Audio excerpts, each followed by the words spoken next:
Hello, કેમ છો? આમ તો બુધવાર એટલે વાર્તાની રાહ જોવાતી હોય, પણ હમણાં વાર્તા વિશ્વમાં થોડીક વિરામ છે અને તાજેતરમાં હું દુબઈ જઈને આવ્યો છું. એ દુબઈની થોડીક વાત આપની સમક્ષ શેર કરવી છે. આપ પાછળ વિડીયો જોઈ શકો છો, એ બધા દુબઈના જ વિડીયો છે અને સાથે સાથે મારા અવાજમાં તમે આ વાત પણ શેર કરશો, સાંભળજો. એક અગત્યની વાત એ છે કે દુબઈમાં ધીરામ ચાલે છે, અહીં રૂપી ચાલે છે. એક ધીરામનો ભાવ ખરેખર તો 23 રૂપિયા ને 15 પૈસા છે, પણ તમે થોમસ કુકમાં કરાવવા જાઓ તો 23 રૂપિયા ને 90 પૈસા ભાવ લાગે. જો દુબઈમાં તમે કોઈ જગ્યાએ કરાવવા જાઓ તો એનો ભાવ 26 રૂપિયા લાગે. જો અબુધાબીમાં કરાવવા જાઓ તો એનો ભાવ 26 રૂપિયા ને 25 પૈસા લાગે. અચ્છા, જ્યારે પાછા આપો ત્યારે એનો ભાવ 22 રૂપિયા ને 79 પૈસા. ઇન્ડિયામાં પાછા આપો તો 22 રૂપિયા ને 50 પૈસા અને જો અબુધાબીમાં પાછા આવો તો માત્ર 20 જ રૂપિયા પાછા મળે. એટલે આ વસ્તુ ખાસ નોંધી અને તમે જ્યારે ભવિષ્યમાં દુબઈની ટ્રીપ કરવાના હો ત્યારે આ વસ્તુની નોંધ રાખજો.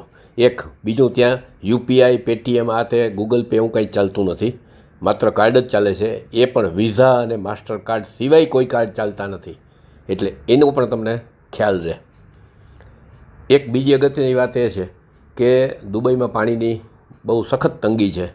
અમારા હોટલના રૂમમાં પાણીની માત્ર અડધા લીટરની 2 બોટલ આખા દિવસ માટે આપવામાં આવતી. પછી જ અમારે જો પાણી જોતું હોય તો તમારે બહારથી પાણી પરચેસ કરવું પડે. બહારથી પાણી પરચેસ કરો એમાં 6 ધીરામની 12 બોટલથી લઈને 20 ધીરામની 12 બોટલ સુધીના ભાવ ચાલે છે. તમે કેવી જગ્યાએ જઈને ઊભા રહ્યો છો એના ઉપર આધાર છે. કોઈક જગ્યાએ તો 1 લીટરની બોટલ 15 ધીરામની તમને આપે. એટલે પાણી જબરદસ્ત મોંઘું છે. એટલે આનું મેનેજમેન્ટ ખાસ કરીને જાઉં. અને સૌથી અગત્યની વાત એ છે કે એવો કોઈ ઇન્ડિયન ગ્રોસરીવાળો ત્યાં ગોતી કાઢવાનો કે જે તમને 6 ધીરામમાં 12 બોટલ આપે. રૂમમાં ફ્રીજ ને બધું હોય તે મૂકી દો એટલે પાણી ઠંડુ થઈ જાય, એટલે એવી કોઈ ચિંતા નથી હોતી. બીજી અગત્યની વાત એ છે કે દુબઈમાં ડિસિપ્લિનનું ધોરણ બહુ જ ઊંચું છે. એટલે તમે રસ્તો જો ક્રોસ કરતા હો તો તમારે એના જે ઝીબ્રા ક્રોસિંગ છે એના ઉપરથી જ રસ્તો ક્રોસ કરવાનો. તમે જેવો રસ્તો ક્રોસ કરવાનો સ્ટાર્ટ કરો એટલે આગળ જાતી બધી ગાડીઓ એકદમ ઊભી રહી જાય અને તમને માન આપે. પણ જો તમે ઝીબ્રા ક્રોસિંગથી ન જાઓ તો તમે પણ દંડને પાત્ર થઈ શકો. કોઈ કચરો નાખવાનો તો પ્રશ્ન જ નથી આવતો, એવું બધું આપણે ઇન્ડિયામાં ચાલે છે. ત્યાં તો એવો કોઈ પ્રશ્ન જ નથી આવતો. અચ્છા, બીજું, કોઈ પણ એક તમારા ગ્રુપમાં કાર્ડ 1 અથવા 2 એ ઇન્ટરનેશનલ રોમિંગ કરાવીને જાઉં, જેથી કરીને ત્યાં જે ડાટા ખુલે એ ડાટામાં તમારે ગૂગલ મેપને એવું બધું ખોલી શકો. એટલે તમારે ક્યારેય પણ એવી તકલીફ પડે. અમારે એકવાર એક ટેક્સીમાં થયું તો હું ટેક્સીવાળો અમને ફેરવીને લઈ જતો હતો અને હોટલ મળતી નહોતી. જે જગ્યાએ 22 ધીરામ થાય એ જગ્યાએ અમને 63 ધીરામ થયા. પછી અમે કમ્પ્લેન કરી, થોડોક ઝઘડો થયો એની યારે, અને અમે કમ્પ્લેન કરી એટલે અમને 22 ધીરામ પાછા આવી ગયા. પણ પ્રશ્ન એ છે કે જો અમારી પાસે ગૂગલ મેપ હોત એ વખતે તો અમે સરળતાથી નીકળી શક્યા હોત. બીજું એક, ત્યાં બોટીમ નામની એક એપ આવે છે. એ બોટીમમાં તમે કોલ પણ કરી શકો અને બોટીમમાં તમે મેસેજ પણ મૂકી શકો. એટલે વોટ્સઅપ ત્યાં બહુ ચાલતો નથી, મેસેજ પૂરતો ચાલે છે, વાતચીતમાં નથી ચાલતો, પણ બોટીમ ચાલે છે. બીજું એક અગત્યનું છે કે તમારે ત્યાં ટેક્સી કરવી હોય કેવું હોય ત્યારે કરીમ નામની એક એપ છે. એ કરીમ એપમાં તમારે જવાનું અને એ એપમાંથી તમારે ટેક્સી બુક કરવાની. એટલે ઓલા ઉબેરમાં જ્યાં ભાવ 20 ધીરામ થાય ત્યાં અહીં માત્ર 12 જ ધીરામ થાય. આવી જાતની આખી એક સિસ્ટમ ચાલી રહી છે. આ પાછળ વિડીયો આપ બધા જોઈ રહ્યા છો, અલગ અલગ જગ્યાના વિડીયો છે, એના ઉપર નામ પણ લખ્યા છે. આમ તો વિડીયોનું બહુ મહત્ત્વ છે, એના કરતાં પણ તમને હું જ્યાં સમજાવું છું એનું મહત્ત્વ વધારે છે. ભવિષ્યમાં તમે જાઓ તો થોડીક ઓછી હેરાનગતિ થાય એ જાતનું છે.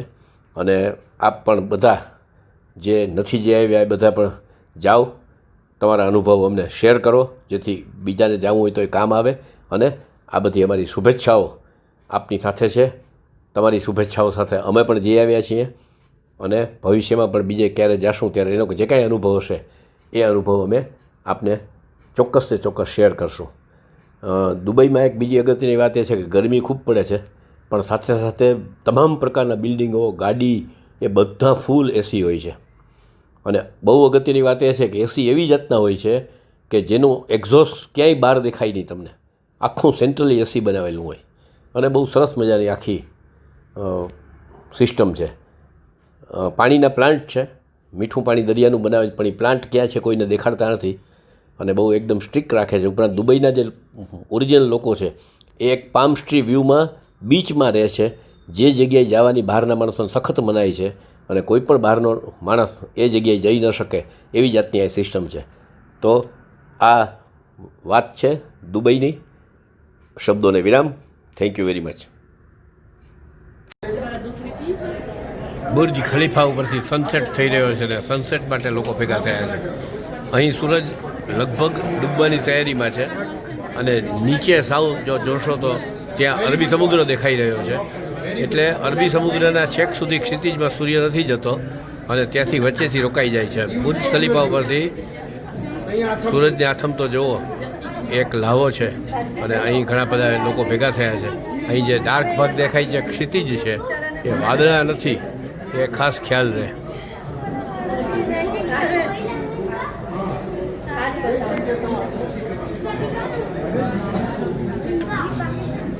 નીચે ગામમાં ધીમે ધીમે લાઇટો થશે, હજી થઈ નથી પણ લાઇટો થવાની તૈયારી છે. આ બધા 90 માળના બિલ્ડિંગ છે, પણ બુર્જ ખલીફા ઉપરથી નાના બાળક જેવા લાગે છે. છેક સુધી નીચે જાય છે. અહીંથી બિલ્ડિંગ શરૂ થાય છે. આ અવળું બિલ્ડિંગ છે.